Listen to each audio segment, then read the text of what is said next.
தலைவர், என் உயிருக்கினிய உடன் பிறந்தார் தனியரசு அவர்களே, என் ஆருயிர் தம்பி கருணாஸ் அவர்களே, என் அன்பு இளவல் செந்தில் மல்லர் அவர்களே, அன்பிற்கும் பாசத்திற்கும் உரிய அண்ணன் தடா ரஹீம் அவர்களே, என்னுடைய அன்பிற்கினிய அண்ணன் வழக்கறிஞர் புகழேந்தி அவர்களே,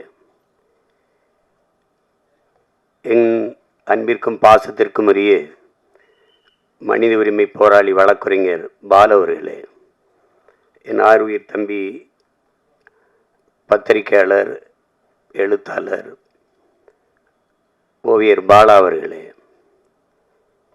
இங்கே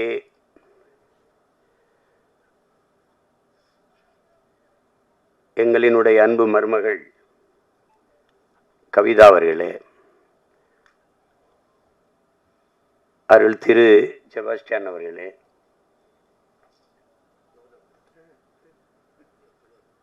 என்னுடைய அன்பு இளவல் கௌதமன் அவர்கள், இந்த நிகழ்வை ஒருங்கிணைத்தவர், என்னுடைய அப்பா வடமலை அவர்களுடைய பிள்ளைகள் என் தம்பி கௌதமனும் லெலினும், அவருடைய மூத்த மகன் நான் என்கிற உரிமையிலே இந்த நிகழ்வில் பங்கேற்பதில் பெருமையும் மகிழ்ச்சியும் அடைகிறேன். இறுதி காலத்தில் என்னோடு பேரன்பு கொண்டு மகனே மகனே என்று என்னோடு எல்லா போராட்டங்களிலும் கூட்டங்களிலும் எனக்கு அருகில் ஒட்டி நின்றவர் என்னுடைய அப்பா வடமலை அவர்கள். அதை போலவே இங்கே வீற்றிருக்கிற எங்கள் ஐயா சிவலிங்கம் அவர்கள், இந்த நூலிலே இருக்கிற தமிழ்வாணன் அவர்கள், 6 மாத காலம் நான் சிறையில் அவர்களோடு இருந்தேன். இருவரும் எனக்கு நீண்ட அரசியல் வகுப்படுத்தார்கள். அந்த அரசியல் என்னுடைய அண்ணன் பெரியவர் தமிழரசன் அவர்களுடைய அரசியல்தான். அவர் சிறையிலிருந்து வெளியே வந்தோடு எங்களோடு இணைந்து எங்களுக்கு வழிகாட்டுதல் பணியை செய்து கொண்டிருக்கிறார். இங்கே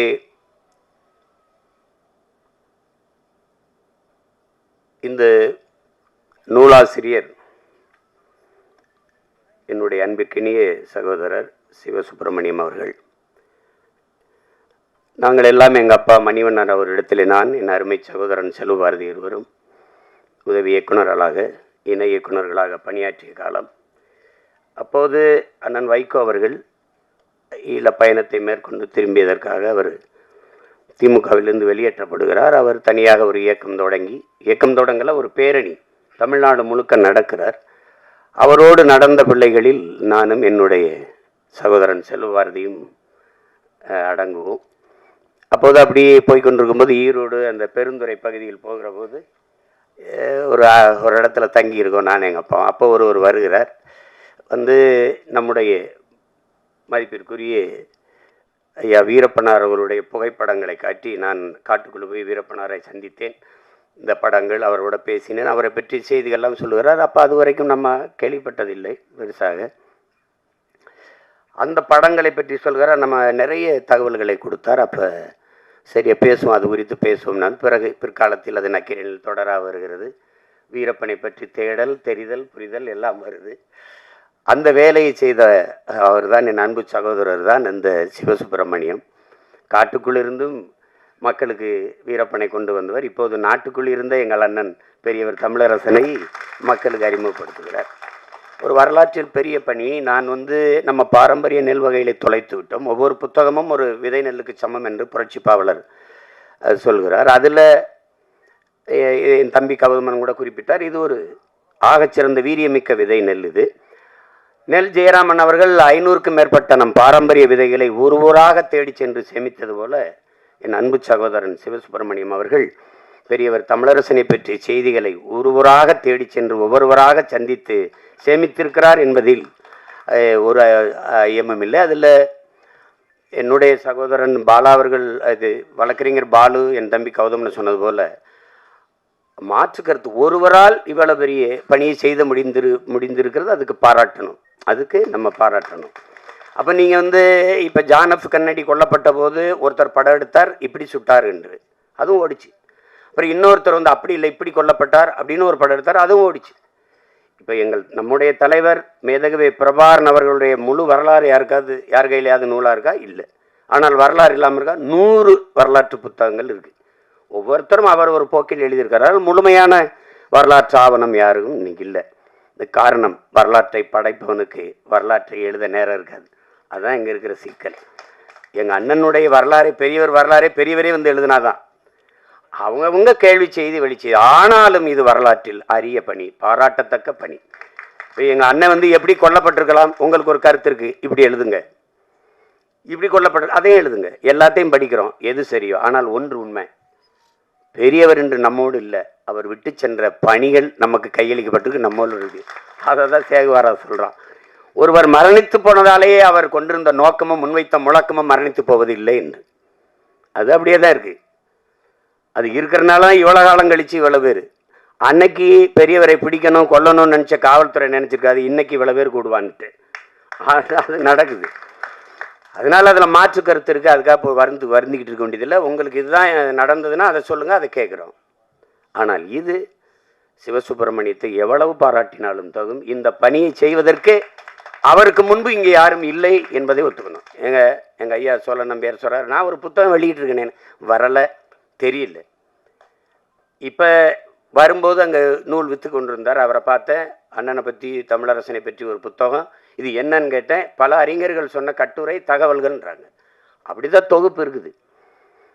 அதனால என்ன, வரலாற்றில் புறக்கணிக்கப்பட்ட, நிராகரிக்கப்பட்ட இனத்தின் மக்கள் இது இது இது குறித்து, பெரியவர் குறித்தான தேடலுக்கு ஒரு வழிவகுக்கட்டும். உண்மையான செய்திகளை கொண்டு வாருங்கள், படிப்போம், தெரிஞ்சுக்கிடுவோம். இதுக்கு போய் இது தவறான வரலாறு, இது தேவையில்லாமல், அவருக்கு அப்படிலாம் ஒன்றும் நோக்கம் இல்லை. தமிழரசனை மக்கள்கிட்ட கொண்டு போகணுங்கிற உயர்ந்த எண்ணமும் நோக்கமும் இருக்குது.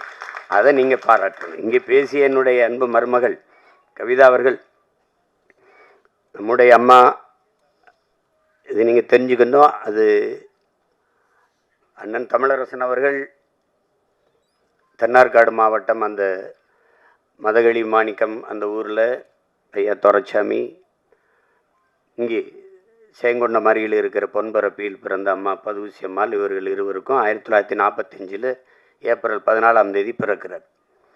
இதில் நீங்கள் பார்க்கணும், தமிழரசன் தமிழ் தேசியத்தினுடைய முன்னத்தி ஏறாக, தமிழ் தேசிய விடுதலை பேரொழியாக இன்னைக்கு தெரியுது. ஆனால் அவருக்கு முன்பு ஒருத்தர், அவருக்கு தமிழரசன் என்று பெயர் வைத்த துரைச்சாமியை நீங்கள் மறக்கக்கூடாது. அது ரொம்ப முக்கியம். அவருக்கு பிறகு ஒரு மகள், என்னுடைய மருமகளுடைய தாயார் அன்பழகி, பேர் வச்சிருக்காரு பாருங்க. இன்னைக்கு என்ன பேர் வைக்கணும்னே தெரியாம விதுசா கதுசா எதையோ பேர் வச்சுட்டு அலையும் போது, அத்தனை ஆண்டுகளுக்கு முன்பு ஒரு மகன் தமிழரசன் அன்பழகி என்று பெயர் வைத்திருக்கிறார் என்றால் அவர் எவ்வளவு பெரிய, அவர் தான் உண்மையிலேயே தமிழ் தேசிய விடுதலையின் முன்னத்தி ஏர். அதை கவனிச்சுக்கணும். அப்புறம் பதுசம்மா உங்களுக்கு தெரியும். எனக்கு தனிப்பட்ட முறை, நான் அரியலூரில் தங்கை செங்கோடியின் நினைவு கூட்டத்தை நடத்தும்போது அந்த கூட்டத்திற்கு வந்து சிறப்பு செய்தவர் அம்மா. மழை பெய்த போது நான் அம்மாவுக்கு கொடை பிடிச்சேன், இல்லை நானே பிடிச்சிக்கிறேன்னு பிடிச்ச அந்த தாய். அதில் என்னுடைய மருமகள் சொல்கிறாங்க, அம்மாவை பற்றி நீங்கள் தெரிஞ்சுக்கணும், பலமுறை பெரியவர் சிறைப்பட்டார் வந்தபோது ஒரு தடவை கடுமையாக, எப்பவும் சிறைப்பட்டால் எப்படி நடக்கும்னு தெரியும், தம்பி அடி வாங்கினவன் தான், அது எங்கள் அப்பாவோட பல தடவை அடி வாங்கியிருக்கிறார். அதில் ரொம்ப அடி. அந்த காயத்தோட அம்மா பார்க்க போகும்போது தள்ளாடி கால் வலியோடு நடந்து வரும்போது வந்து நான் வந்து திருமணமாகி அழுகிறார்கள் அம்மா பதுசி அவர்கள். நீ வந்து பல ஆண்டு குழந்தை பிறக்காமல் பல கோயில்கள், வேண்டாத தெய்வமில்லை, கும்பிடாத சாமியில் அப்படி பிறந்தவன் நீ, என் மகனை, இந்த தவமிருந்து பெற்ற என் மகனை இப்படி காயங்களோடு இப்படி இந்த நிலையில் பார்க்கவா நான் அவ்வளவு வரவேண்டி உன்னை பெற்றேன் என்று சொல்லும்போது அவர் சொன்ன பதில், அவர் பெரியவர் சொன்ன பதில், அப்படி பிறந்தவன் அப்படின்னு. நீ பல வருஷம் வேண்டி வர இருந்து ஒரு மகன் பிறந்தான் என்று நினைச்சாதானே உனக்கு கஷ்டம் இருக்கும். அப்படி ஒரு மகன் பிறக்கவே இல்லை நினச்சிட்டு போயிரு. அப்படி அந்த தாய் பதுசி அம்மாள் அவருடைய நினைவிடத்துக்கு கட்ட தெரியல உங்களுக்கு. உடற்கரையில் ஒவ்வொருத்தருக்கும் கடற்கரையில் 2 ஏக்கரில் சமாதி இருக்குது. அது என் மருமகளுக்கு சொல்லணும். நான் அம்மாவுக்கு சமாதி கட்டுவேன், பல பேருக்கு கட்டுவேன், அதில் என் அம்மாவுக்கு கட்டுவேன். வேலி என்ன, வேலி போடுவோம், அதெல்லாம் ஒரு பெரிய பிரச்சனை இல்லை. நம்ம வேலி போடுவோம், அங்கே மதில் சுவரில் கோட்டையே கட்டுவோம், தமிழரசனுக்கு சிலை என்ன கோயிலே கட்டுவோம். நமக்கு ஒரு காலம் வரும். இங்கே இருக்கிற எல்லாரும் சேர்ந்தா அது சாதாரணமாக நடக்கும். அதெல்லாம் ஒரு பெரிய இது இல்லை, அது ஒரு இது இல்லை. நீங்கள் கவலைப்படாமல் இருங்க, அதில் உரிய நேரத்தில் உரியது நடக்கும். அப்போ தாத்தா கலிய பெருமாள் கூட தான் இடம் இல்லை, சிலை இல்லை, பிரச்சனை இருக்குது, செய்வோம். இந்த வெறி கூட்டத்தில் பேசிட்டு கலைஞ்சு போகிறது மாதிரி இருக்கக்கூடாது. கூடி கலையும் கூடி பொழியும் மேகமாக இல்லாமல், கூடி கலையும் காகமாக இல்லாமல் கூடி பொழியும் மேகமாக தமிழ் பேரினம் மாறிட்டா அப்புறம் என்ன பெரும் வெள்ளமும் புயலும் தான். அது ஒன்றும் இல்லை. ஆனால் இந்த சிவசுப்பிரமணியம் அவர்கள் இதில் எடுத்துக்கிட்டு வர செய்தி மேலோட்டமாக ஒரு கற்பனையில் எழுதலை. ஒவ்வொருத்தரும் பெரியவரோட வாழ்ந்தவர்கள், அவர்களும் வாழ்ந்தவர்கள், இப்போது வாழ்ந்தவர்கள் இப்போது இருப்பவர்களுடைய கருத்துக்களை தான், அவர்களுடைய கருத்துக்களை பதிவு செய்திருக்கிறார். என்னுடைய அன்பு சகோதரர் பாலவர்கள் சொன்னது மாதிரி சில கருத்துக்களை தவிர்த்திருக்கலாம் என்று தோணும், சேர்த்திருக்கலாம் என்று தோணும். எழுதி முடித்து விட்ட பிறகு, ஒரு படத்தை எடுத்துட்ட பிறகு இந்த காட்சி இப்படி வச்சிருக்கலாம்னு தோணும், இது இப்படி செய்திருக்கலாம்னு தோணும். முதலாக ஒருத்தனுக்கு தோணுச்சு இல்லை, அது பாராட்டுக்குரியது. அதுக்கு சிவசுப்பிரமணியத்தை எவ்வளவு பாராட்டினாலும் தகும். வரலாற்றில் வீரப்பன் என்றாலும் தமிழரசன் என்றாலும் சிவசுப்பிரமணியத்தை மறக்கவோ மறுக்கவோ முடியாது. அதை நீங்கள் கவனத்தில் வச்சுக்கணும். இதில் பெரியவர் என் தம்பி கௌதமன் சொன்னது மாதிரி எங்கள் அப்பா வடமலை அவர்கள் அண்ணனுக்கு பெரியவர். அவரை விட வயதில் பெரியவர்கள்லாம் பெரியவர் என்று அழைத்தார்கள். நம்முடைய தலைவர் மேதகவி பிரபாகரன் அவரை விட சின்னவர்களெல்லாம் தம்பி என்று அழைத்தார்கள். என்னை விட பெரியவர்களெல்லாம் அண்ணன் என்று அழைப்பார்கள். இது ஒரு சுவை முரண். அது ஒரு அன்பின் நிகழ்ச்சியாக சொல்றது. பெரியவர்னா அவர் என்ன பெரியவர், அவர் வயசில் இல்லை, கொள்கையில் பெரியவர், கொண்ட நோக்கத்தில் பெரியவர், எடுத்த காரியத்தை முடிக்கிற போராட்டத்தில் பெரியவர். அதெல்லாம் பார்க்கும்போது அவர் தான் உண்மையிலே பெரியவர். என் தம்பி இது எப்படி பேர் வைக்கிறதுன்னு, பெரியவர் தான், எல்லாரும் கூப்பிட்ட பெரியவர்னே நூலுக்கு பேர். ஆனாலும் தமிழ் தேசிய விடுதலை பேரொளி என்பதில் யாருக்கும் மறுக்க முடியாது. அவருக்கு முன்னத்த விதை தலைவர் பிரபாகரனுக்கு முன்பு தமிழ் தேசிய விடுதலை ஆயுதமேந்திய புரட்சியின் மூலமே வெல்ல முடியும் என்ற இந்த முதல் சிந்தனையை உருவாக்கியவன் இந்த மண்ணிலே நம்முடைய தாத்தா கலிய பெருமாள் என்பதை யாரும் மறுக்க முடியாது. அது ஒவ்வொன்றா பேசுவோம். அதில் அவருக்கு அது இப்போ முதல்ல நம்ம இந்த நூல் சொல்வது, அதில் நீங்கள் தெரிஞ்சுக்கணும், எப்படிப்பட்ட சூழலில் தமிழரசன் பிறக்கிறார் அப்படிங்கிறத முதல்ல பார்க்கணும். இந்த குளத்தில் நீ கீழ் சாதிக்காரன் குளிக்கக்கூடாது, இந்த கோயிலுக்குள்ளே நீ வரக்கூடாது, இந்த தெருவில் நடக்கூடாது, இவ்வளவு சாதி இருக்கிறத தான் நம்ம பார்த்துருக்கோம், படிச்சிருக்கோம். ஆனால் உன் நிழல் இதில் விழக்கூடாதுங்கிற இறுக்கம் இருந்த காலகட்டம், அப்படிப்பட்ட சமூகம் பின்னணி. நடந்து போகும்போது இந்த நிழல், இன்னொரு உயர் சாதிக்காரர் இப்படி போறாருன்னா என் நிழல் அவர் நிழல் மேலே விழுந்துடக்கூடாது, அது தீண்டாமையாக கருதப்படுது. என்னுடைய நிழல் உயர் சாதிக்காரர்கள் வாழுகிற வீட்டின் சுவர் மீது விழுந்துடக்கூடாது. அப்ப எப்படிப்பட்ட சாதி இருக்கிற இடத்துல சாதிய ஒழிப்பே சமூக விடுதலைன்னு ஒரு புரட்சியாளன் தோன்றியிருக்கிறான் என்பதை நீங்க யோசிச்சு பார்க்கணும். அவர் சொல்வது மது சாதி மத போதைதான் புரட்சியை ஒழிக்கிற கொடுமையான ஆயுதம்ங்கிறது. அது இன்னைக்கு வரைக்கும் நமக்குள்ள தொடருதுங்கிறத நீங்க புரிய முடியும். தமிழரசன் யாரு? இப்போ நம்ம எளிமையா, என்னிலும் இளைய என் தம்பி தங்கைகள் இன்னொரு தலைமுறை பிடிச்சுக்கணும். ஏன்னா எனக்கு ஒரு பெரிய தண்டனையே என் தம்பி கௌதமனும் சிவசுப்பிரமணியம் அவர்களும் கொடுத்தாங்க. 2 நாளில் 2 புத்தகத்தை கொடுத்து படின்னு விடிய படிச்சிருந்தேன். என் மனைவி இப்படி படிச்சிருந்தா நான் சொன்னேன் ஐஏஎஸ் ஐபிஎஸ் ஆகிருப்பேன் அப்போவே. அது சொல்ல ஐஏஎஸ் ஐபிஎஸ் ஆகி என்ன பண்ணியிருப்பேன், திருப்பி இங்கே தான் வந்திருப்பேன் அப்படின்னு. அது மாதிரி எங்கள் பாலுலாம் சொன்னார், நான் முழுக்க படிச்சிட்டேன்ட்டு. நான் அவரை பாராட்டுறேன். ஏன்னா அவர் வழக்கறிஞர், நிறையா படிக்கிறனால படிச்சிருப்பார். பற்றியெல்லாம் ஒரு பாகத்தை விட்டுட்டாரு. இதெல்லாம் ஒரு தண்டனை தான், அன்பு தண்டனை. நீ படி பேசு அப்படின்னு. அதில் என் தம்பி தங்கைகள் என் உயிர் உடன் பிறந்தார்கள். எங்கள் உயிரோடு கலந்து வாழ்கிற, உணர்வோடும் கலந்து வாழ்கிற என் அன்பு உறவுகள் எல்லாரும் நீங்கள் தெரிஞ்சுக்கணும். தமிழரசன் அப்படின்னா முதல்ல அவர் இந்திய ஒருமைப்பாடு, இந்திய இறையாண்மை, ஒருங்கிணைந்த இந்தியா, இதுக்குள்ளதான் அவர் இருக்காரு. இந்திய கம்யூனிஸ்ட் கட்சி எம்எல், மார்க்சிஸ்ட் லெனினிஸ்ட் தத்துவம் தான். அதுக்கும் காரணம் அவர். அப்போ அவருடைய அருமை நண்பர் ராகவன் சொல்றார், அவருடைய கூற்றாதான் இந்த நூல் பதிவு பண்ணிக்கிட்டே வருது. ஒவ்வொருத்தர் அவராக எழுதலை. அதில் அவர் என்ன சொல்றாருன்னா, அப்போ வந்து மொழி புரட்சியில் தான் திமுக ஆட்சிக்கு வருது, இந்தி திணிப்பில். அப்போ மொழி பற்றில் மாணவர்கள் எல்லோரும் தன்னெழுச்சியாக போராடுறாங்க, அது ஆட்சிக்கு வருது. ஆட்சிக்கு வந்தோன்னா 67 திமுக ஆட்சிக்கு வருது. அந்த காலகட்டத்தில் தான் இவங்கெல்லாம் கல்லூரிக்கு நுழையிறாங்க. அப்போ அந்த மொழி குறித்து இவங்க ஒன்றும் பெரிய அந்த மொழி போராட்டத்தில் இருந்தது விளைச்சல் ஒன்று இல்லை. அப்போ போய் அன்றைய முதல்வர் பேரறிஞர் அண்ணா அவர்களிடத்தில் மாணவர்கள்லாம் போய் கேட்கும்போது, இந்த மொழி பிரச்சனையை எங்ககிட்ட விட்டுட்டு நீங்கள் படிக்கிற வேலையை பாருங்கன்றாரு. அதில் இவர்களுக்கு விரக்தி வருது, ஒரு முழு நிறைவு வரல. இப்போ என்ன செய்யறதுன்னு வரும்போது இது குறித்து விவாதிக்கிறாங்க. அப்போ காங்கிரஸ் கட்சி அது வரைக்கும் செஞ்ச ஊழல்லாம் அதெல்லாம் பெரிய பிரச்சனை இல்லை. ஆனால் நம் மொழி சிதைகிறத அழிக்கிறத திட்டமிட்டு ஒழிக்கிறத எப்படி ஏற்கிறது? அப்போ இவங்க சார்ந்து இருக்கிற இடதுசாரி இயக்கங்கள், கம்யூனிஸ்ட் இயக்கங்கள்லாம் வந்து மொழி வந்து அது ஒரு பிரச்சனை இல்லை, அது ஒரு கருவி தான் அப்படின்ட்டு. மொழி ஒவ்வொரு தேசியனத்தின் முகவரி, அடையாளம், ஒரு தேசியனத்தின் உரிமை, உயிர் என்பதை அவர்கள் ஏற்க தயாரா இல்லை. அந்த இடத்துல தான் இவர்களுக்கு கருத்து முரண் வருது. யோசிக்கும் போது அந்த நேரத்தில் ஒரு புரட்சிகர அரசியலின் புயலாக சாரு மஜும்தார் வர்றாரு.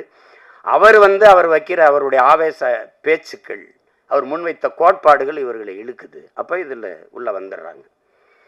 அவர் சொல்றார், அவர் முன்வைக்கிறது எதிரியின் ரத்தத்தை கை நனைக்கவில்லை என்றால் அவன் கம்யூனிஸ்டே இல்லைன்னு. அதை என் உயிர் தம்பிதங்களுக்கு சொல்கிறேன். நம் எதிரிகளின் ரத்தத்தை நாம் கை நனைக்கலைன்னா நம்ம தமிழங்களே இல்லை. அதை நல்லா கவனிச்சுக்கணும். அதே கோட்பாடு தான். அந்த கோட்பாட்டை உள்வாங்கி தமிழரசனும் தோழர்களும் இந்த களத்தில் வர்றாங்க. அவர் யார் தமிழரசன் அப்படின்னு பார்த்தா, ஐயா தமிழ்வாணன் சொல்கிறாரு. அவர் படிச்சுட்டு முழுமையடையில். அவர் மெக்கானிக்கல் இன்ஜினியரிங். அவர் படிச்சுக்கிட்டு இருக்கும்போது 6 மாத காலம்தான் இருக்குது. அது 6 மாத காலம் முழுமையாக படிச்சிருந்தா அவர் சொல்கிறாரு, தமிழரசன் ஏதோ ஒரு வேலைக்கு போயிட்டு வாழ்க்கை சுகமாக நடத்தியிருக்கலாம். ஆனால் அதற்குள்ளே இந்த போராட்ட களம் அவரை அழைக்குது. அது இந்த மொழி பிரச்சனையிலும் தொடங்கும்போது அங்கங்கே இருக்கிற சாதிய ஒடுக்குமுறைகள், உழைக்கும் மக்களினுடைய அவர்களுக்கு உரிய கூலி கிடைக்காத ஒடுக்குமுறை, அடக்குமுறை, இதெல்லாம் அவர்களை பெரிய அளவில் பாதிக்குது. அப்போ அதுக்கு என்ன செய்யலாம் அப்படிங்கும்போது, இந்த மாதிரி ஒரு ஏற்கனவே இருக்கிற புரட்சிகர இயக்கங்களோடு இணைந்து வேலை செய்யலாம் என்று படிப்பை பாதையிலே விட்டு வந்துடுறார். ஆனால் தமிழரசன் அந்த 67 மொழியை ஒரு கண்டுக்கலாம் போகும்போது 69 கோவையில் படிச்சுக்கிட்டு இருக்கும்போது ஒரு தமிழ் வாழ்கன்னு ஒரு பதாயிரத்துக்கு வெள்ளைப்பேண்ட் வெள்ளைச்சட்டை போட்டுக்கிட்டு ஆர்எஸ்புரத்தில் இருக்க தபால் நிலையார்கள் போய் ஒற்றை பதாகையை பிடிச்சிட்டு ஒரே ஆள் தமிழ் வாழ்கன்னு போராட்டத்தை தொடங்குறார். இதுலேருந்து என்ன தெரிஞ்சுக்கணும்? தமிழரசன் தனி மனிதன் அல்ல, அவரே ஒரு பேர் இயக்கம் என்பதை நாம் புரிஞ்சுக்கணும். அதுக்கப்புறம் யாரா அந்த பையன் உட்காந்துட்டு ஒரு ஆளாக போராட்டி இருக்காங்கன்னா, அங்கே கல்லூரிக்கு போகுது, கல்லூரி மாணவர்னா அவங்கெல்லாம் வந்து ஆளை பத்திரமா கொண்டாந்து சேர்க்குறாங்க. அதில் அவர் தோழர் சொல்கிறார், ஒன்றா ஒரே ஏரியெல்லாம் படுத்திருந்தோம், ஒன்றா சாப்பிட்டோம், ஒன்றா படிச்சிருந்தோம், தமிழரசை எங்ககிட்ட கூட சொல்லலை அப்படின்னா. அதான் இயக்கத்தை அவ்வளோ தூரம் கட்டி காத்த ரகசியம்னு. தன் உடன் படிக்கிற, படுக்கிற, சாப்பிட்ற தோழன்னு கூட சொல்லலை. அந்த தமிழரசன்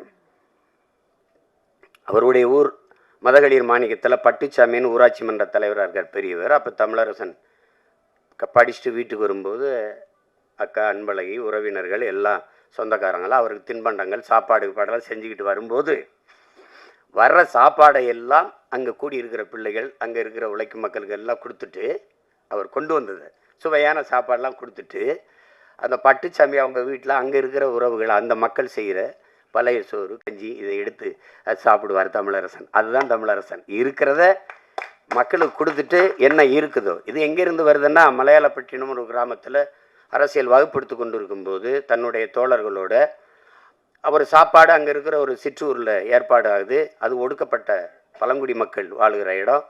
அங்கேருந்து ஒரு தோழர் வந்து வாங்க சாப்பிடன்னு கூட்டி போகிறாரு. இவன் வந்து மாவை சொல்கிறாரு, மக்களோடு உழைங்க, மக்களோடு உண்ணுங்கள், மக்களோடு உறங்குங்கள்னு இந்த கோட்பாட்டை அடிக்கடி சொல்லிக்கிட்டே இருந்துட்டு, அதில் மாவை சொல்லிவிட்டு அதிகாலையில் எழுந்து அவர் முதல்ல குளத்தில் குதித்து குளிக்கிறது வழக்கம். அதுபோல் இந்த கோட்பாட்டை சொன்னவொன்னே சாப்பிடப்போ சரி, இந்த தோழர்கள்லாம் வேகமாக போய் குளத்தில் குளிக்க போனால் குளம் அப்படி இல்லை. குளம் ஒரு செஞ்சாந்து வனத்தில் ஒரு அழுக்காக இருக்குது, குட்டையாக இருக்குது. அங்கே எருமாடு குளிச்சிருக்கு, பன்னி குளிச்சிட்ருக்கு.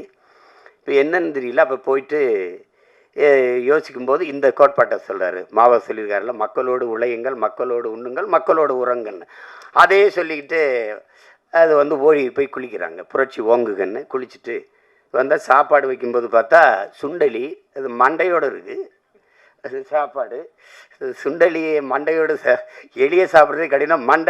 மண்டையில் வந்தோன்னா அருவறுப்பட்டுக்கிட்டு சாப்பிடல. அப்போ சொல்கிறாரு அவங்கெல்லாம் அந்த அந்த அண்ணன் சொல்லலை, தமிழரசன் சொல்ல அவரோட அந்த தோழர் என்னதான் இருந்தாலும் என்னோட இருந்த அந்த தோழர்கள் வந்து எல்லாம் நடுத்தர வர்க்கமாக இருந்தார்கள். ஒரு உடை உணவு முறையெல்லாம் கொஞ்சம் வர்க்க சிந்தனை கொண்டதாக இருந்தது. அப்போ தடுமாறினாங்க. திருப்பி இந்த இதை சொல்கிறார், மக்களோடு உண்ணுங்கள், மக்களோடு உழையுங்கள், மக்களோடு உண்ணுங்கள், மக்களோடு உரங்கள். மாவோ சொன்னதை நினைவில் வைங்க. உழைக்கும் மக்கள் தீபாவளி பொங்கல் என்னைக்காவது பண்டிகை நேரம் தான் அரிசி சோறு சாப்பிடுவாங்க. அவங்க எல்லாத்தையும் நம்ம வர்றோம்னு நமக்காக அதை சமைச்சு வச்சுருக்காங்க. சாப்பிடாம போனீங்கன்னா மனசு கஷ்டப்படுவாங்க, சாப்பிடுங்கன்னொடனே எல்லாரும் உட்காந்து சாப்பிட்ருக்காங்க, சாப்பிட வச்சுருக்காரு. அதில் என்னென்னா சாப்பாடு ரொம்ப சுவையாக இருந்தவொடனே தோழர்களாக திருப்பி திருப்பி கேட்டு சாப்பிட்டாங்கங்கிறதான் நிகழ்வு. இதுதான் தமிழரசன். நீங்கள் ஒவ்வொன்றா பார்த்துட்டு வாங்க. தமிழரசன் யார்? தமிழரசன் எப்படின்னா கருத்தை ஒரு முகத்தில் ஒரு மறு, ஒரு கருத்த நிறம், கனிவான முகம், வேங்கையின் பார்வை. அது எழுதி அப்படி சிவசுப்ரமணியம். அது அப்படி முழுமையான படங்கள் இல்லை.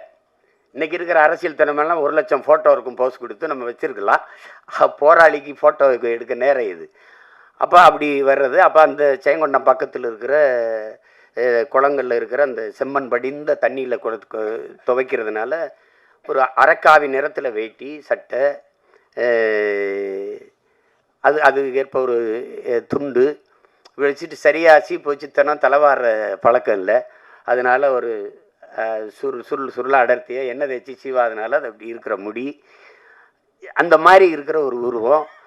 வேட்டி 4 முளை வேட்டி கலந்து விழுந்துடாமல் வியாபாரிகள் கட்டுற ஒரு பெல்ட்டு. அதில் 3 அடுக்கு இருக்குது. ஒரு அடுக்கு சுருள் கத்தி, அந்த கத்தி ஒரு அடுக்கில் கையெறி குண்டு, ஒன்றில் காசு. இது தமிழரசன். பிறகு இந்த காலில் செருப்பு, சில நேரம் ரப்பர் செருப்பு, அந்த செருப்பும் இருக்காது.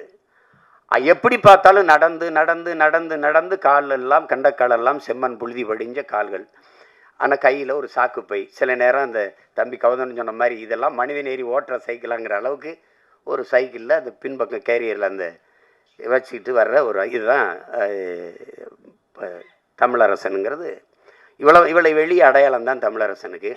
தமிழரசனை பற்றி அவருடைய நண்பர் எம்ஏ கோதண்டராமன் சொல்கிறார். கோதண்டம் அரசனை அடித்தே கொள்ளுவான், சாமியார்கள் பட்டினி ஓட்டே கொள்ளுவாங்க, தமிழரசன் நம்மளை நடக்க வச்சே கொள்ளுவான் அப்படின்ட்டு இதுதான் அவருடைய சுருக்கம். அப்போ நீங்கள் ஏஎம் கோதண்டராமன் தமிழரசனுங்கிறது வழியில் நடந்து போகும்போது ஒரு முள் கிடந்தால் முன்னாடி போகிறவர் வழியில் முள் கிடக்கு பார்த்துவாங்க. இது ஒருத்தர். இன்னொருத்தர் அந்த காலால் ஏற்றி ஓரத்துக்கு தள்ளி விடுவார், மற்றவர்கள் காலில் குத்திடக்கூடாதுன்னு. இது ஒருத்தர். இன்னொருத்தர் அதை எடுத்து அப்படி சாலையின் ஓரத்தில் போடுவார், அவர் ஒருத்தர். இன்னொருத்தர் அதை எடுத்து இந்த முள் யார் காலையும் குத்தாமல் அப்படியே கிடந்து மக்கி போகிற ஒரு குழியில் தூக்கி போட்டுட்டு போவார். அதில் அவர் சொல்கிறாரு, ஒரு முள் தான் 4 பேர், ஒவ்வொருத்தரும் ஒரு பார்வை. இந்த கடைசியாக ஒருத்தர் வந்து அந்த முள் யார் காலையும் படாமல் யார் காலையும் படாமல் மக்கி போகிற ஒரு குழியில் தூக்கி போட்டார்ல, அதுதான் தமிழரசன் அப்படின்னு. அதுதான் தமிழரசன். அதை நீங்கள் எடுத்துக்கணும். சிறையில் இருக்கும்போது கைது பண்ணி கொண்டு இருக்கும்போது அந்த காவலுக்கு நிற்கிற அதிகாரிகள் இப்போ வரைக்கும் இவ்வளோ காலம் கழித்து அண்ணனுக்கு மட்டும் இல்லை, இப்போ வரைக்கும் அப்படியே நிற்பாங்க. வேறப்பா ஏதோ செஞ்சு வச்ச சிலை மாதிரி. இவர் நம்மால் பார்த்து, எதுக்கு இவ்வளோ வேறப்பா நிற்கிறீங்க, எதுக்கு நிற்கிறீங்க? சரி, உங்கள் மேலதிகாரி தான் மதிக்கிறானா? இல்லை உங்கள் அம்மா அப்பாவை அந்த மேலதிகாரி மதிப்பானா? உங்களுக்கு கீழே இருக்கிற உழைக்கும் அடித்தட்டு மக்களை, ஏழை எளிய மக்களை நீங்கள் ஏதாவது மதிப்பு கொடுத்துருக்கீங்களா? வேட்டி சட்டை வெள்ளையாக கட்டி பேண்ட் சட்டை போட்டவரை விசாரிக்கிற மாதிரியா இந்த ஏழை எளிய மக்களை நீங்கள் காவல் நிலையத்திலிருந்து விசாரிக்கிறீங்க? நீங்கள்லாம் இப்படி இருக்கிறதுக்காக சுபாஷ் சந்திர போஸ், பகத்சிங், ராஜகுரு, சுகதேவெல்லாம் போராடி உங்களுக்கு இந்த இதை வாங்கி கொடுத்தாங்க வேலையை. அவங்களுடைய உழைப்பு, எங்களை மாதிரி எண்ணற்றவர்களுடைய உயிர் தியாகம் தான் உங்களுக்கு இந்த சீருடையை பெற்று கொடுத்துருக்கு.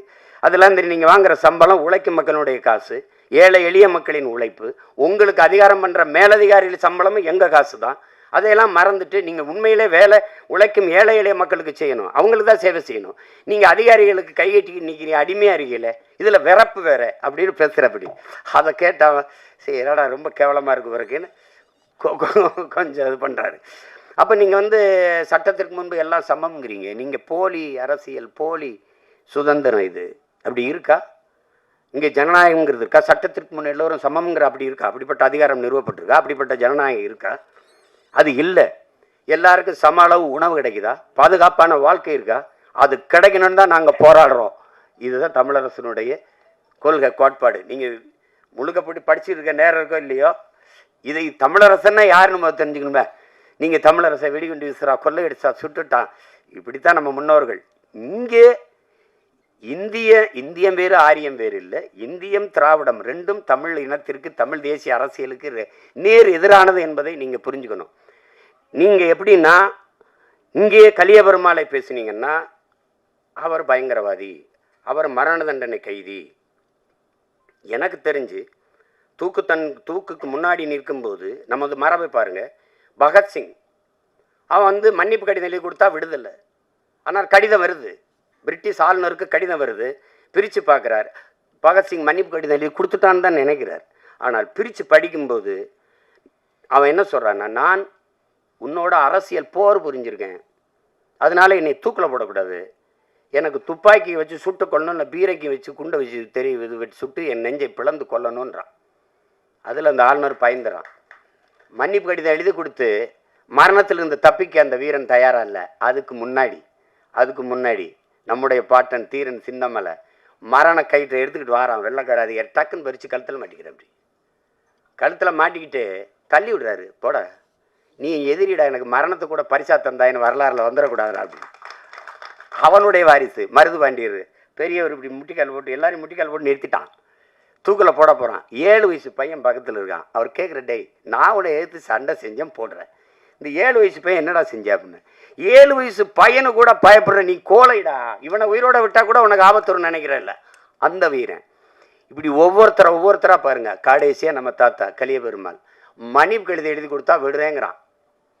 மன்னிப்பு கேட்டு நான் மரணத்தை கடந்து வாழணுங்கிறேன்னா அப்படி நான் செத்தே போகிறேன்னு நிற்கிறேன். அப்படி அது தமிழன் பரம்பரை. ஏன்னா தமிழனுக்கு மரணத்தை விட மானம்தான் பெரிது என்ற அந்த அறம், அந்த வீரம், அதுதான் முக்கியம். அந்த மாதிரி இதில் இந்த முன்னோர்களில் பார்க்கும்போது நீங்கள் கலியபெருமாள், தமிழரசன், வீரப்பன், பிரபாகரன், இந்த வரிசையில் பார்த்தீங்கன்னா எங்கெங்கு தமிழனுடைய வீரம் தலை தூக்குதோ, எழும்புதோ, அதை எல்லாம் பயங்கரவாதம், தீவிரவாதம், பிரிவினவாதம் என்று பழி சுமத்தி அடக்கி ஒடுக்கி அழிக்க வேண்டிய அவசியம் இந்த ஆட்சியாளர்களுக்கு. ஏன் என்றால் வீரம் தமிழர்களின் எழுச்சி குறியீடாக மாறி, வீரப்பன் என்றால் கைதற்றான், பிரபாகரன் என்றால் கைதற்றான், கலியபெருமாள், தமிழரசன் என்றால் இளம் தலைமுறையில் எழுச்சி கொள்கிறார்கள். இந்த எழுச்சி தடுக்கப்பட வேண்டும். ஏனென்றால் அவர்கள் எழுச்சியுற்று ஒன்றாகிவிட்டால் திராவிடம், இந்தியம்லாம் இங்கே செல்ல காசாயிடும். அதுக்கு பயப்படுறான். உனக்கு வீரப்பன் எப்படி சொல்லுவான்? மாயாவி, திருடன். நான் கேட்டேன், வீரப்பனே திருடன்டா, ஜெயலலிதா கருணாநிதிக்கு பேர் என்னடா வைக்கிறதுன்னு ஒருத்தன்ட்டையும் பதில் இல்லை. சந்தனக்கட்டையை வச்சு வித்துட்டாரு, யானையில கொண்டு வித்துட்டாரு. வித்தவன் காட்டில் இருந்தா வாங்கினவெல்லாம் எங்கடா இருந்திய? ஒரு நடவடிக்கை இல்லை. பாதியில் வந்துட்டாது இருக்கா? ஒன்றும் கிடையாது. அப்படிப்பட்ட தாத்தா கலியபெருமாள்.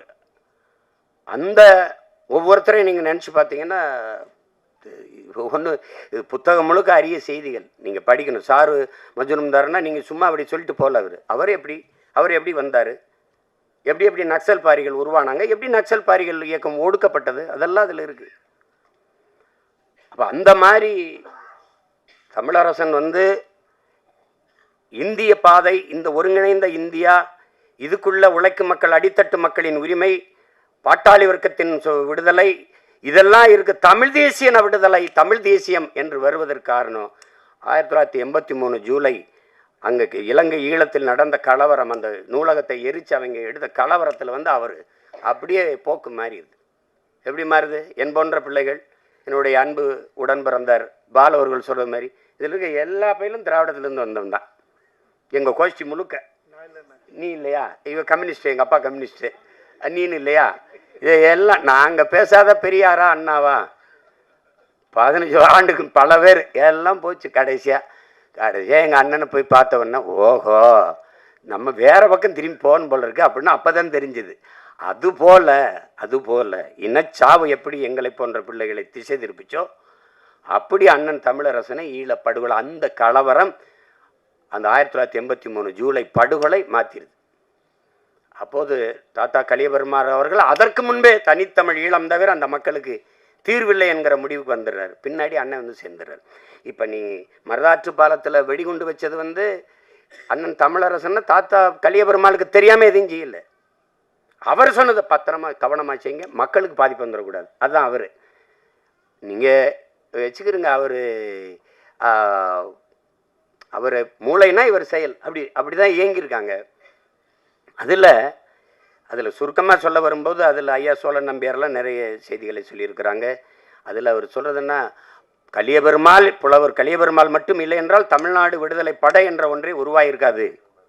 அவர்தான் சிந்தனையின் விதை. அதை செயல்படுத்திய புரட்சியாளர் நம்முடைய பெரியவர் அண்ணன் தமிழரசன் அவர்கள்.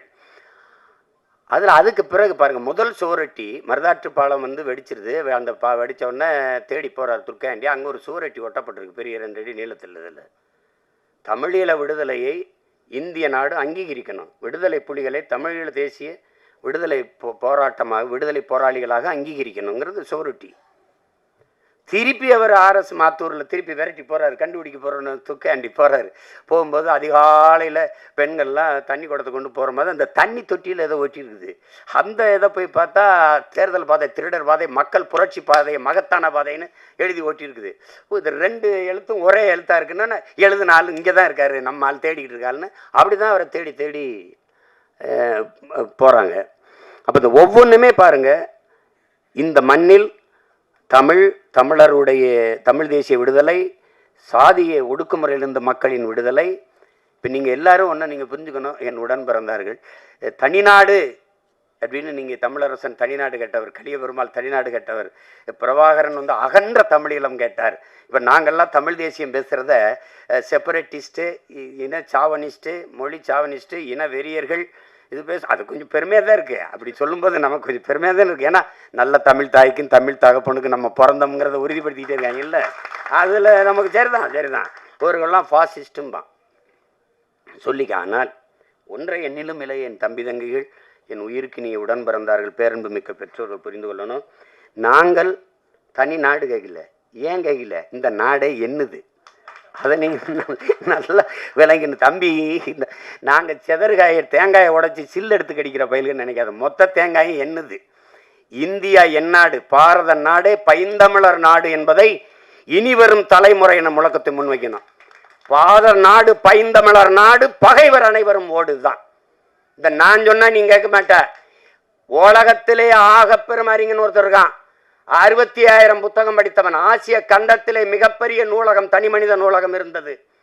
உலகிலே சிறந்த கல்வியாளன் சிலையை திறக்கப் போகிறேன் என்று ஆஸ்திரேலியாவில் மார்பளவு சிலையை திறந்தார்கள். அந்த சிலையில் இருந்தவன் புரட்சியாளர் அண்ணல் அம்பேத்கர் என்பதை அறிவார்ந்த தமிழ் சமூக மக்கள் புரிந்து கொள்ளணும். அந்த அறிவாசான் சொல்கிறார், இந்தியாவை இந்துக்கள் நாடு என்று சொல்வதை நான் ஏற்க மாட்டேன். இந்த நிலப்பரப்பு முழுதும் தமிழை தாய்மொழியாக கொண்ட நாகர்கள் தான் பரவி வாழ்ந்தார்கள். என்னுடைய மூதாதைகளின் மொழி கூட தமிழ்தான் என்று ஜோதிபாசு மேற்கு வங்கத்தின் முதல்வர், ஆம் அம்பேத்கர் சொல்றதை நான் ஏற்கிறேன். இதை விட சான்று இவனுக்கு வேண்டியதில்லை. இந்தியா ஏன் நாடு. சும்மா வந்துகிட்டு இருந்த ஓரத்தில் நிறுத்திட்டா தனி நாடு தானே. என்னடே கோயிலில் செதறாடி திங்கிற சின்ன பிள்ளை நினைச்சிருக்க நீ. நாடு என்னது? தெற்காசிய முழுமைக்கும் பரவி வாழ்ந்தவர்கள் தமிழர்கள். மற்ற இனங்கள் எல்லாம் வந்து குடியேறியவர்கள். நீங்க தானே சொல்லி அமெரிக்கா பெரிய நாடு. அந்த நாட்டில் ஹார்வர்ட் பல்கலைக்கழக பேராசிரியர் பெருமக்கள் டோனி ஜோசப்பும் ரிச்சர்டு மார்டினும் ஆய்வு கட்டுரையில் நிறுவிருக்காங்க. அதாவது சும்மா வந்துட்டு நாங்கள் செப்பரேட்டிஸ்ட்டு கிப்பரேட்டிஸ்ட் எல்லாம் பேசக்கூடாது. நான் நாடு கேட்கல, நீ பிதிக்கி பிரசவிக்கிற. திருச்சியில் வானூர்தி நிலையத்தில் சமஸ்கிருதத்தில் கல்வெட்டு வச்சுட்டு போயிருக்கேன். சமஸ்கிருதம் படிங்கிற படிச்சுட்டேன். எந்த கோயிலில் மணியாட்ட விடுவேன்? எந்த கோயிலில் மணியாட்ட விடுவேன்? எந்த கோயிலில் மந்திரம் சொல்லி விடுவேன்? அது வேறு, அது வேறு தலைப்பு, அப்புறம் பேசுவோம். இப்போ இங்கே வாங்க. நீங்கள் விடுதலை என்றவனே நீங்கள் என்ன நினைக்கிறீங்க? அண்ணன் கேட்ட தமிழ்நாடு விடுதலை, சரி, அதில் எத்தனை படிநிலை? பிறப்பின் அடிப்படையில் பேதம்பாடு பாராட்டுகிற, உயர்ந்தவன் தாழ்ந்தவன் என்று பாகுபாடு பாராட்டுகிற அந்த சமூக விடுதலை தேவைப்படுது. முதல் படி. ஏழை பணக்காரன் என்ற பாகுபாடற்ற வர்க்க விடுதலை இரண்டாவது படிநிலை. ஆண் பெண் என்ற பாலியல் வேறுபாடற்ற சமத்துவம், பெண்ணிய விடுதலை, சமத்துவம். அங்க பாலியல் வேறுபாடற்ற சமத்துவம், பெண்ணிய விடுதலை. அதற்கு பிறகு பொருளாதார விடுதலை. ஒரு நாட்டின் மிக முக்கியம் பொருளாதார விடுதலை. அதற்கப்புறம் தான் கடைசி படிநிலை தான் அரசியல் விடுதலை. ஆனால் இத்தனையும் அடைந்த தலைவர் பிரபாகரனால் அரசியல் விடுதலை மட்டும் அடைய முடியல. உலக நாடுகள் தனித்தமிழீழ சோசலிச குடியரசு இது என்று அங்கீகரிக்கல, அவ்வளவுதான். மற்ற விடுதலை எல்லாம் அடைந்தார். அந்த விடுதலை தான். இங்க பாருங்க, ஈழ விடுதலை போராட்டம் ஆரம்பிக்கும் போது இங்கே பெரியவர் தமிழரசன் அவர்கள் அதற்கிணையாக நாமும் தனித்தமிழ்நாடு கட்டு போராடுவோம். ஏன்? அப்ப அந்த போராட்டத்துக்கு இந்த போராட்டம் வலிமை சேர்க்கும். அப்படிதான் அந்த கொள்கை வைக்கிறார், முன் வைக்கிறார். நீ எங்களை என்ன பண்ற? இப்ப நீ எடுத்து பாரு. ஒரே நாடுங்கிற, சரி ஏற்கிறேன். ஒரே தேர்தலுங்கிற, சரி ஏற்கிறேன். ஒரே கல்விக் கொள்கை, சரி ஏற்கிறேன். ஒரே வரி சரங்கு சொரிங்கிற, ஏற்கிறேன். ஒரே ரேஷன் கார்டுங்கிற, ஏற்கிறேன். ஏண்டா காவிரியில் எனக்கு தண்ணி வரல? பதில் சொல்லு, பதில் சொல்லு. என்னோட பழுப்பு நிலக்கரி எல்லா பயிலுக்கும், என்னோட நரிமணம் பெட்ரோல் எல்லா பயிலுக்கும், என்னோட மீத்தன் ஈத்தன் எல்லாருக்கும், என்னுடைய அணு உலை வெடிச்சால் சாவு எனக்கு, மின்சாரம் எல்லாருக்கும். அது எப்படி? என் வளங்கள் எல்லாருக்கும் பொது. அவரவர் வளம் அவரவருக்கு. எப்படி? காவிரி நதிநீர் உரிமை கன்னடருக்கு, முல்லை பெரியாற்று உரிமை மலையாளிகளுக்கு, தமிழனுடைய எல்லாம் பொதுமை. அப்படின்னா என்னுடைய பேரன்பையும் பெருந்தன்மையும் நீ இழிச்சவாத்தனம் நினைக்காத. இதுதான் தவறு. இறையாண்மையும் தேசிய ஒருமைப்பாடும் தேசப்பற்றும் தமிழனுக்கு மட்டுமா? என்னது இது? ஒவ்வொரு நாளும் மீனவன் சிறைபிடிக்கப்படுறான், ஒவ்வொரு நாளும் சுட்டு வீழ்த்தப்படுறான், படகு பறிக்கப்படுது, வலை கிழிக்கப்படுது, சிறையில் அடைக்கிறான். ஒரே சங்கிலியில் 12 பேரை கட்டி இழுத்துட்டு போறான். கண்டிக்க தூப்புள்ள தன்மானமிக்க தமிழன், மானத்தமிழச்சி மாறல பால் குடித்த ஒரு தமிழ் பிள்ளை இந்த காட்சியை பார்த்துட்டு எப்படி தூங்குவான்னு சொல்லு. எப்படி தூங்குவான்? தமிழர்கள் ஆகப்பெரிய ஜனநாயகவாதிகளா இருக்கிறனால இங்க இருக்க அமைதியா இருக்குது. இது மக்கள் அரசியல் பாதையில் நின்றுகிட்டு இருக்கான். இல்லைன்னா கலியபெருமாளும் தமிழரசன் இங்க உருவாக ரொம்ப நேரம் ஆயிடாது தம்பி. அதை புரிஞ்சுக்கணும். நீ தேவையில்லாம படிக்கிற, சட்டம் பண்ணிட்டு இருக்க. பல மொழிகள் என்றால் இந்தியா ஒரே நாடாக இருக்கும். திருப்பி திருப்பி சொல்றேன், ஒரே மொழி இந்தி என்றால் இங்கே பல நாடுகள் பிறக்கும். இதை எந்த கொம்பனும் தடுக்க முடியாது. நீ இந்திய திணி ஒரு நிலம் எதிர்த்திருக்கோம், ஜிஎஸ்டி சொல்லு ஒரு நிலம் எதிர்த்திருக்கோம், நீ ஒரே வரி சொல்லு, எல்லாத்துக்கும் பாரு நீட்டு, எல்லாரும் எழுதுவான் ஒரே நாடு ஒரு நிலம் மட்டும் எதிர்க்கும். ஏன்? இருக்கிறதில் கலப்பினம் இல்லாத தூய ரேஸ் ஒரு இனம் இன்னும் இருக்குன்னா தமிழ்நாடு தான். காலடிகளை குறுகி குறுகி குறுகி குறுகி வந்தாலும் இங்க தமிழ் தாய் வாழ்த்து பாடும்போது பக்கத்தில் இருக்க எங்க அண்ணெல்லாம் பாடிட்டு இருந்தார். நான் ஏன் அமைதியா இருந்தேன்? ஏன்? கன்னடமும் கடிதலுங்கும் மலையாளமும் துளுவும் உன் யுதரத்தில் உதித்தவதே அந்த இது வரி யார் தூக்குனது? யார் தூக்குனது? ஆரியம்போல் வழக்குழிந்துங்கிற வரியை தூக்குனது யாரு? அந்த பாட்டே முழுமையால. திராவிட நல் திருநாடு எங்கிருந்து வந்தது? ரொம்ப நாளா பாடிட்டோம். எங்க பாட்டன் மனோன்மணியர் தூக்கிடுவோம். திராவிட நாடு இங்க எங்க இருக்குது? திராவிட நல் திருநாடு, திருடன் நாடு, திராவிட நாள் திருடு நாடுன்னு வேணா வைக்கலாம், அதுக்கு பேர் வைக்கலாம். என்ன நாடு? யார் நாடு? கீழடியில் தோணுனா 2800 ஆண்டுக்கு முன்னாடி இருந்ததா? இந்தியா இருந்ததா? சொல்லு இருந்ததா? இந்த நிலப்பரப்பு ஒன்றா இருந்ததா? கன்னடம் இருந்ததா? 1800 ஆண்டுக்கு முன்னாடி கன்னடம் இருந்ததா? 1600 முன்னாடி தெலுங்கு இருந்ததா? 500 ஆண்டுகளுக்கு முன்னாடி 550 600 ஆண்டுக்கு முன்னாடி மலையாளம்ங்கிற மொழி இருந்ததா? தமிழர் நாகரிகம், தமிழர் பண்பாடு என்று சொல்ல உனக்கு நாக்கு ஏன் வர மாட்டேங்குது? ஏன் வர மாட்டேங்குது? என்னது? தமிழரசன் விடுதலை கேட்டார், கல்லெடுத்து தெரிஞ்சு கொண்டுட்ட. எங்க அண்ணங்க எங்க தாத்தாக்கள் எங்க எல்லாரும் அவங்க ஆயுதம் ஏந்திய கிளர்ச்சிக்கு போயிட்டாங்க. மாசத்துன்னு சொல்றாரு. இந்த மக்கள் புரட்சிக்கும் தேசிய விடுதலைக்கும் வேறுபாடு ஒன்றும் இல்லையே. எங்கள் தலைவர் ஆயுதம் ஏந்திய கிளர்ச்சியின் மூலம்தான் ஒரு தேசிய நம் இனத்தின் உரிமையை வெல்ல முடியும் என்ற முடிவு வந்துடுறாரு. ஏன்? அவர் களம் வேற காலம் வேற. அவன் எங்க அடிமைப்படுத்தியவன் என்கிட்ட வாக்கை பெற்று வலிமை பெற்று அதிகாரத்தை செலுத்தி அடிமைப்படுத்தல. அவன் வலிமை மிக்க ராணுவத்தை வைத்து இன மக்களை அழித்து ஒழித்து அடிமைப்படுத்தினான். இங்கே ஜனநாயகம், இந்தி இலங்கை ஒரு ஜனநாயக நாடு என்று பேசுகிற எவராவது எங்கள் கேள்விக்கு பதில் சொல்லியது உண்டா? இந்திய நாட்டிலே மலையாளி இடம்பெற முடியும், தமிழன் இடம்பெற முடியும், கன்னடன் இடம்பெற முடியும். ஜீக்கியர் ரெசிமெண்ட், சீக்கியர் படை என்ற தனி படைப்பிரிவு இருக்கு. ஆனால் இலங்கை ராணுவத்தில் தமிழர்கள் இடம்பெற முடியுமா? இந்த கேள்விக்கு பதில் இருக்கா? இருக்கா? இல்லை. விழுக்காட்டு அடிப்படையில் அவன் 70 நாங்க 30, இல்ல 60 நாங்க 40 அப்படி இடம்பெற்றிருந்தால் தனியே விடுதலை புலிகள் என்ற ஒரு மக்கள் ராணுவம் உருவாயிருக்க வேண்டிய தேவை வந்திருக்காது. அப்ப என்ன ஆயிடுச்சு? அவன் முழுக்க ஆதாயத்தை வைத்து நீ உரிமை என்றால் எப்படி கேட்ப? துப்பாக்கியை கொண்டு போய் தொண்டை குழிகளை செலுத்தினா உயிர் வேணுமா உரிமை வேணுமான்னு கேட்டா நீ என்ன சொல்லுவ? உயிர் தான் சொல்லுவ. அப்படி அடைக்க ஓடுக்குன்னா துப்பாக்கி முனையில் என் அக்கா தங்கச்சி வன்புணர்வு செய்து கொலை செய்தான். அப்பாவை அம்மாவை மரத்தில் கட்டி வச்சுட்டு வன்புணர்வு செஞ்சு தாய்க்கு முன்னாடி தந்தைக்கு முன்னாடி செஞ்சு உயிர் உறுப்புக்குள்ளே துப்பாக்கி செலுத்து வெடிக்க வச்சு சதைச்சான். எல்லாத்தையும் பார்த்துட்டு நீ பொறுமையா இருந்த. அப்ப ஒரு முடிவு எடுக்குது. எப்படி? எப்படி கலியபெருமாள், எப்படி தமிழரசனோ அந்த வழியிலே ஒரு வீரன் வர்றான். அவன் தான் பிரபாகரன். என்ன முடிவு எடுக்கிறான்? எந்த ஆயுதத்தை வைத்து நம் இன மக்களை அழித்து ஒழிக்க துடிக்குதோ சிங்களம், அதே ஆயுதத்தை எடுத்து தற்காப்பதை தவிர வழி இல்லை. ஆயுதமேந்திய நாங்கள் பயங்கரவாதிகள் என்றால் அந்த ஆயுதத்தை பிரசவித்த தாய் சிங்கள அரச பயங்கரவாதம். பதில் அவற்றது மறுப்பு உண்டா? இல்ல. அது ஜனநாயக நாடுங்கிறது. தமிழர்களின் பூர்வீக நிலத்தில் அண்டி ஒண்டி வாழ வந்த நீ என்னை இரண்டாம் தர குடிமக்களாக்கி என் மொழியை தூக்கி தள்ளி, அதே தான் அங்கேயும் நடக்குது. திராவிட வந்து தமிழ் பயிற்று மொழி என்று இந்த இடத்தில் தாய்மொழி கல்வி என்று கொண்டு வந்தவர் பேரறிஞர் அண்ணா. யாருடைய தாய்மொழி? யாருடைய தாய்மொழி? இன்னைக்கு இங்கேயும் 10வது தேர்விலே அவரவர் தாய்மொழியில் தேர்வு எழுதலாம் என்று போய் நீதிமன்றத்தில் போய் வழக்காடி உரிமை பெற்று வந்து தேர்வு எழுதுகிறார்கள் இவர்கள்.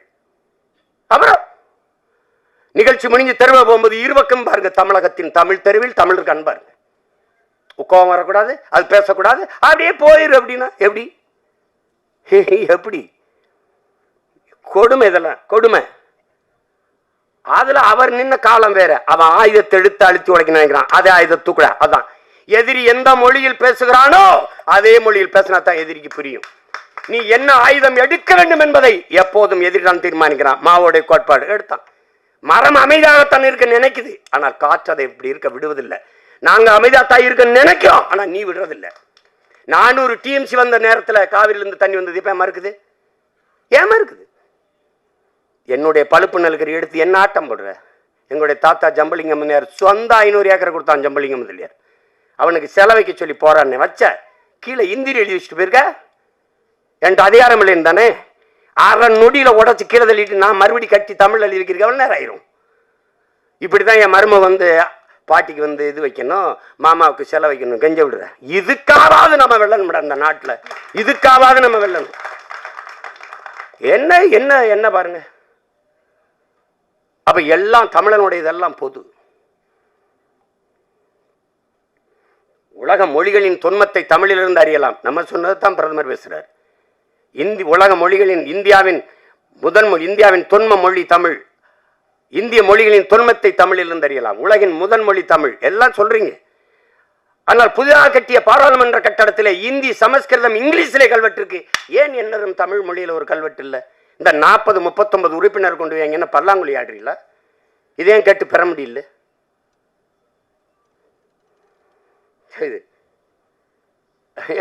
தப்பு. தமிழரசன் தனிநாடு கேட்டாரு. சரி, எங்க அண்ணன் கையில வெடிகுண்டு இருந்துச்சு, துப்பாக்கியில் கையை என் தம்பிலாம் சொல்றான், அது கையெறி குண்டு வச்சிருந்தாரு. எங்க தாத்தாட்டா ஒன்றும் இல்லை. அவர் மக்கள் திரட்சி போராட்டத்துக்கு போயிட்டாரு. எனக்கு நம்ம தாத்தா முத்துராமலிங்கத்தேவர் கல்யாண மண்டபம், நம்ம கட்சிக்காரர், நம்ம கொள்கையாளர் யாரோ திருமணம்.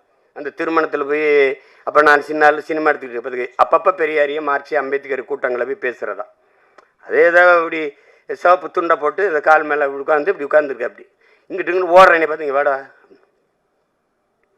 பை வச்சிருந்தாரு, பெரிய பையன். அந்த பையில் ஒரு புத்தகம் இருந்துச்சு, சின்ன புத்தகம். இப்போ கூட எல்லாரும் பெருசு நீட்டு கொஞ்சம் கூடுதலாக சேர்த்துருக்காங்க. இவ்வளவுதான் அவருடைய வரலாறு. சின்னது, ஒரு 15-20 பக்கத்துக்குள்ள எழுதியிருந்தார். படிச்சுக்கிட்டே வந்த கடைசியில் முடிக்கிறார். மக்களை திரட்டி அரசியல் படுத்தாமல், மக்களை அணிதிரட்டி அரசியல் படுத்தாமல் புரட்சியை முன்னெடுக்க முடியாது. அதுதான் அதை தாத்தா எடுத்தாரு. எங்க அண்ணன் தமிழரசன் வேற வழி. ஆயுதம் ஏந்திய கிளர்ச்சியின் மூலம்தான் மக்களை விடுதலை செய்ய முடியும், மக்கள் தேசிய உரிமை, இந்த தேசிய இனங்களின் உரிமையை வெல்ல முடியும் அப்படிங்கிற முடிவுக்கு வந்தார். அதை இந்த பாதைக்கு போற தாத்தாட்ட கேட்கும்போது இதை செய்யாதீங்கன்னு அவர் சொல்லலை. நீங்க அந்த பாதையில் போங்க என்று சொன்னவர் தாத்தா கலியபெருமாள் அவர்கள். துணிஞ்சு அந்த பாதையை முன்னெடுத்தவர். இந்த மண்ணில் இருக்கிற ஆபத்தை நீங்க புரியணும். அந்த மண்ணில் ஆயுதம் வச்சிருக்கான், நம்மள எடுத்தா பிரச்சனை இல்லை. தலைவர் பிரபாகரன் ஒருவன் சுட்டால் காவல்துறை வழக்கு இல்லை, நீதிமன்றம் இல்லை, கோர்ட் இல்லை, விசாரணை இல்லை, தண்டனை இல்லை. ஆனால் இங்கே ஒருத்தனை நம்ம சுட்டால் கொலை செய்தால் அது வழக்கு. ஏன்னா இது மக்களாட்சி, அது அங்கே இராணுவ அடக்குமுறை. இங்கே வென்றன அப்படி இல்லை. இங்கே என்ன பண்ணுறான்? நம்மளுடைய வாக்கை வாங்கி நம்மளுடைய அரசியல் அதிகாரத்தை பெற்று நம்மளை மேலே இருந்து நம்ம உரிமையை பறி கொடுத்துட்டு நம்மளை அடக்கி ஒடுக்கி அச்சுறுத்தி தமிழ்னு பேசு உன்னை திட்டுவான், உரிமைன்னு பேசு திட்டுவான். இதைத்தான் என்ன சொல்றாரு நம்ம தாத்தா முத்துராமலிங்கத்தர்? என்ன சொல்றாரு? நீ ஊமையாக இருக்கிற வரை உன்னை ஜனநாயகவாதி தேசியவாதியும் தான். உரிமை என்று வாயை திறந்துட்டா உன்னை தேச துரோகின்று வேண்டா. இதுதான் கதை. இப்ப நீங்க பேசு, உன்னை முடிச்சிருவான். அப்ப என்ன முடிவுக்கு வர வேண்டியது இருக்குது? இங்கே இங்கே இங்க எந்த வாக்கை வாங்கி நம்மளிடத்திலே அரசியல் அதிகாரம் அதை கைப்பற்றி நம்மளை அடக்கி ஒடுக்கி அடிமைப்படுத்த நினைக்கிறானோ அதே அரசியல் அதிகாரத்தை கைப்பற்றுவது தவிர அடிமைப்பட்ட தமிழ் தேசிய மக்களுக்கு விடுதலையில மக்களின் பிரச்சனைகளை அரசு கையில் எடுக்காத போது அரசை அதிகாரத்தை மக்கள் கையில் எடுப்பதை தவிர வழி இல்லை. இதுதான் கலியபெருமாள் பாதை, இதுதான் தமிழரசன் பாதை. இது நீங்க போட்டு ரொம்ப போட்டு இந்த முழு புத்தகத்தை இவ்வளவு பெருசு இருக்கு எப்படி படிக்கிறதான்னு நினைக்காது. இதுதான் கோட்பாடு, இவ்வளவுதான் எளிமை. தமிழ் அரசன் என்பது தமிழ் தேசிய உரிமை, விடுதலை, மீட்சி, இவ்வளவுதான். தமிழ் மீட்சியே தமிழர் எழுச்சி, தாத்தா தேவனைய பாவாணர். இந்த கோட்பாடுகளின் சுருக்கம் தமிழ் அரசன். அதை வச்சுட்டு அடிச்சிடணும். இப்ப நாம செய்ய வேண்டியது, தூக்க வேண்டியது தலைவர் பிரபாகரனை போல துவக்கல்ல, அண்ணன் தமிழரசன் பெரியவர் தமிழரசனை போல துவக்கல்ல, தாத்தா கலியபெருமாளை போல துவக்கல்ல. எந்த வாக்கை பெற்று நம்மளை அடிமைப்படுத்தினார்களோ அதே வாக்கை தூக்க வேண்டும் என்று தன்மானமிக்க தமிழ் பிள்ளைகள் கிளர்ந்து எழணும். இவ்வளவுதான்.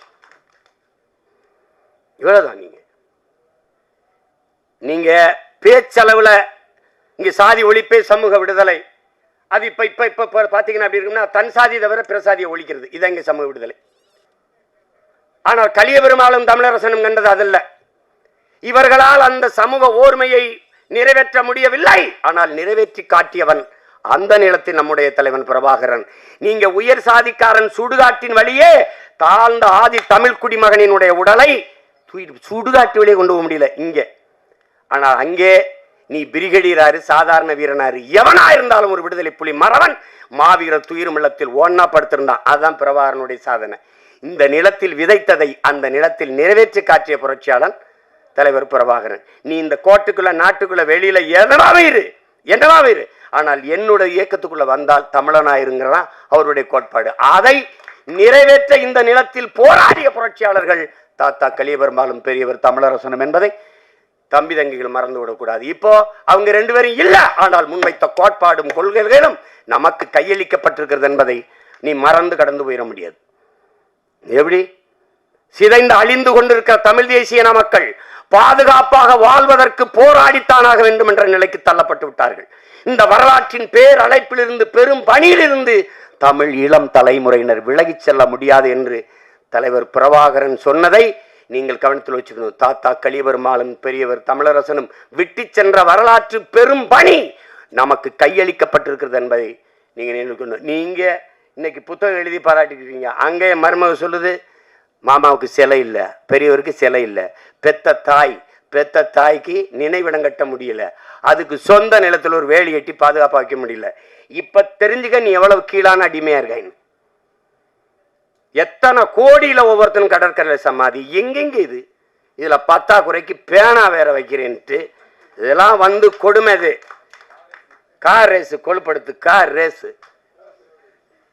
ரேஸ் விட்டா வெளிநாட்டு முதலாளிகள்லாம் அப்படி வந்துருவான். நீ எதுக்கு அமெரிக்கா வர இங்கேருந்து கார் ஓட்டிட்டு இருக்க வேண்டியதானே? அங்க 900 கோடிக்கு வெளிநாட்டு முதலீட்டாளர்களை கவர்ந்து 900 கோடிக்கு கையெழுத்து. அவர் கட்சியிலே இருக்கிற ஒரு பெருமகனார், முன்னாள் அமைச்சர், இந்நாள் பாராளுமன்ற உறுப்பினர், 908 கோடிக்கு பெனால்டி தண்டம். சுந்தரி ரந்தரி நிரந்தரின்னு வாடிட்டு 908 கோடி தண்டம். ஏப்பா அந்த காசு அவன்கிட்ட இருந்துட்டு போகுது, இந்த காசை வச்சு தொழில தொடங்கப்பா. எங்கள்ல ஒரு முதலாளி கார் ரேஸ் ஓட்டுறவன் யாரு, அவன் யாருன்னே தெரியாது. என் பிள்ளைகளுக்கு சைக்கிள் பந்தயம் வச்சா கூட என் பிள்ளைய ஓட்டும். நீ கொளுத்த பணத்திமிரு பதவி திமிரில் நீ காரும் ஓட்டு, தரையில் கப்பலை கூட ஓட்டு. ஆனால் இந்த ஆட்டு எத்தனை நாளைக்குன்னு நீ கவனத்தில் வச்சு தம்பி, இங்கே பாரு தம்பி, உலகத்தில் மிகப்பெரிய ராஜ்யங்கள்லாம் சரிஞ்சு விழுந்திருக்கு, கோட்டையே விழுந்திருக்குது, குப்பைமேடு. ஒரு காற்று வந்தால் எங்கே பறந்து எங்கே போகும்னு தெரியாது. இதெல்லாம் அங்கே ஆயிரக்கணக்கான குடிசை இருக்குது, ஆப்போசிட்டில் அதுக்கு எழுத்த மாதிரி குடிசை இருக்குது. அதுக்கு பேர் என்ன, ஏதோ பெரிய நம்ம அம்மா அந்த சத்யவாணி முத்து இது சத்யா நகர்னு பேர், சத்யவாணி முத்து அவங்க பேரில் எழுத்த மாதிரி ராஜீவ்காந்தி அவர்கள் பேரில் ஒரு மருத்துவமனை, தாத்தா ஓமந்தூர் ராமசாமி பேரில் ஒரு மருத்துவமனை, அரசு மருத்துவமனை. இந்த ஒலி பெருக்கியில் இருக்கிற சத்தம் அங்கே கேட்குது. அது வந்து அந்த உயிர் ஊர்தி வந்து ஓங்கின்னு கத்திக்கிட்டு இருக்கு, நகர முடியல, அவ்வளோ அடுக்கடுக்கான நெரிசலான போக்குவரத்து. இதில் இப்போ சோழாவரத்தில் எல்லாம் அங்கே சரிப்பா ஓட்டுறதுன்னு ஆயிடுச்சு, அங்கே போப்பா. நீ உயர்ந்த முதலாளி கூட்டாண்மை நிறுவனங்கள் நடத்துகிற விளையாட்டா இருக்கு. கார் பந்தயம், அந்த அந்த சதுரங்க விளையாட்டெல்லாம். நீ அதான் திரும்ப திரும்ப சொன்ன, நீங்க விளையாட்டுத்துறை அமைச்சரா இருங்க, விளையாட்டு அமைச்சராயிராது. நீங்க ரொம்ப விளையாட்டு அமைச்சரா இருந்து இந்த வேலையெல்லாம் பண்ண விடாது. எல்லாரும் சொல்றோம், இவ்வளவு சத்தம் போடுறோம், அதையும் மீறி நீங்க தான் நடத்துறீங்க. நடத்துங்க.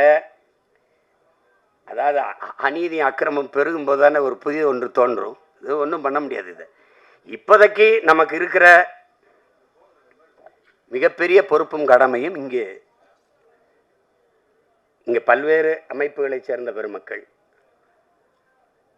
நாம் ஒரு தாய் பிள்ளைகளாக பிறந்தோம், ஒரு சின்ன வீட்டில் வாழ்ந்தோம், குழந்தைகளாக இருக்கும்போது பெரியவங்களானோம், படித்தோம், அண்ணனுக்கு திருமணம், இந்த குடும்பத்துக்குள்ளே நெரிசலாக இருக்குது, தனி ஒரு வீடு, அக்காவை கட்டி கொடுத்தோம், அவர் தனி வீடு, தங்கச்சியை கட்டி கொடுத்தோம், தனி வீடு, நம்ம ஒரு திருமணம் பண்ணிக்கிட்டோம், தனி வீடு, இப்படி தனித்தனி வீடுகளாக வசதியாக வாழ்வதற்காக வீடு கட்டி குடியேறிட்டாலும் தாத்தாவின் மரணம் எல்லாரும் கூடுவோம், அண்ணன் மகளின் திருமணம் எல்லாரும் கூடுவோம், தங்கச்சி பொண்ணுக்கு காது குத்து எல்லாரும் கூடுவோம்.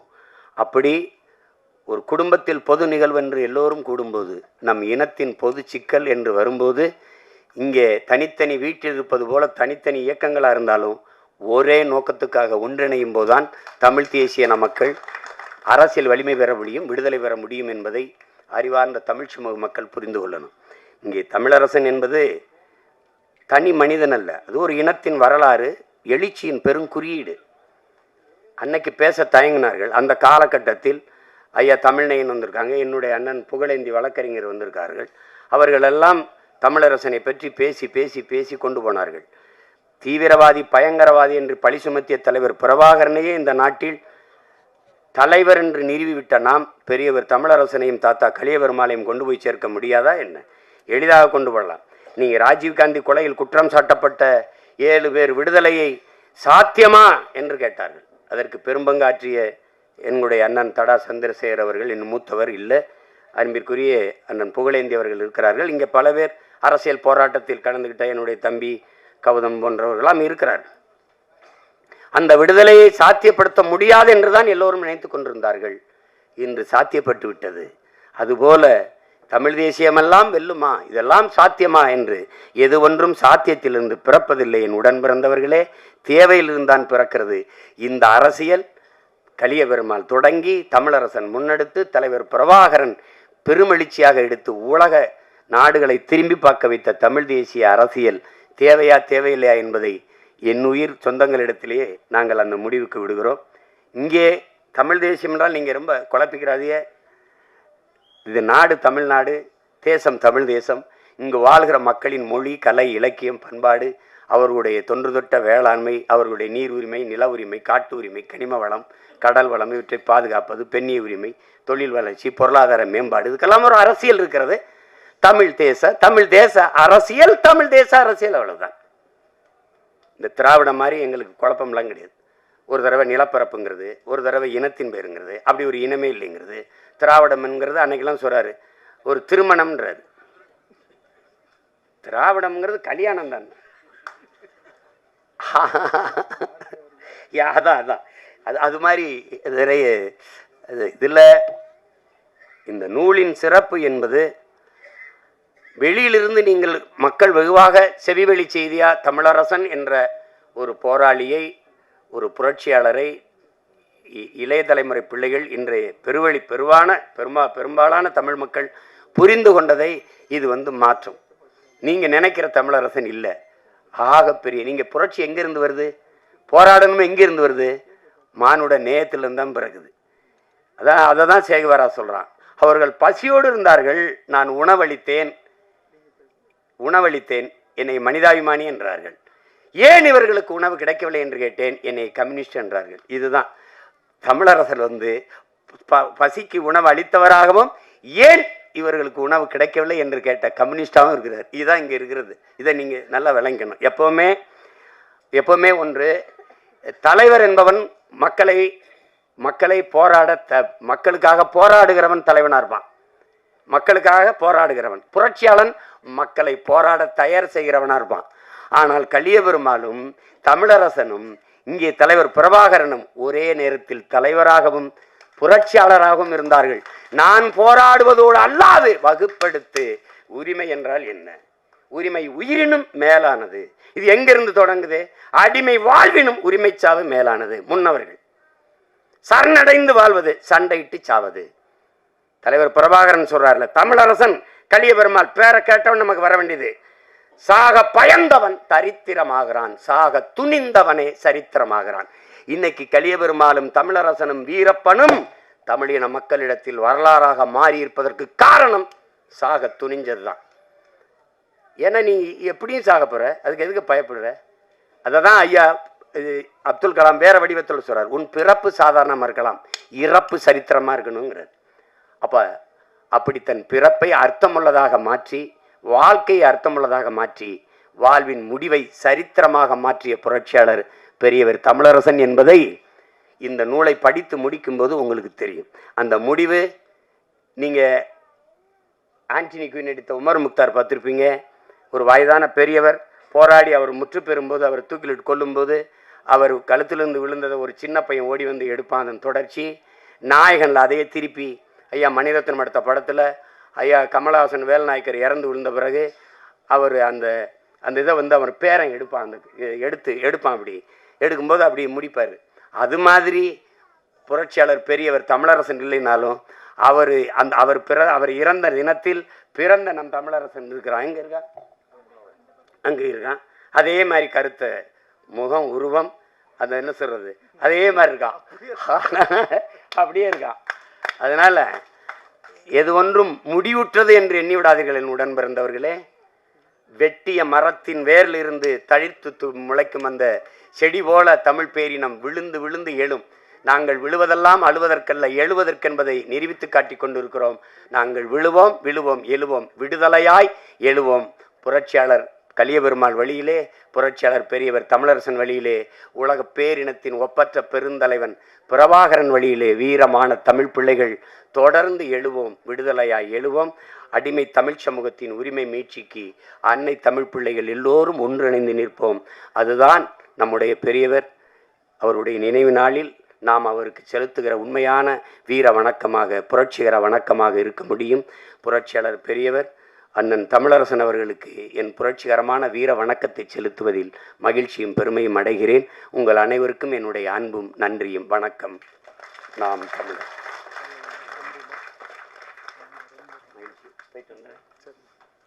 வைக்கலாமா? போயிட்டு வர வைக்கலாமா?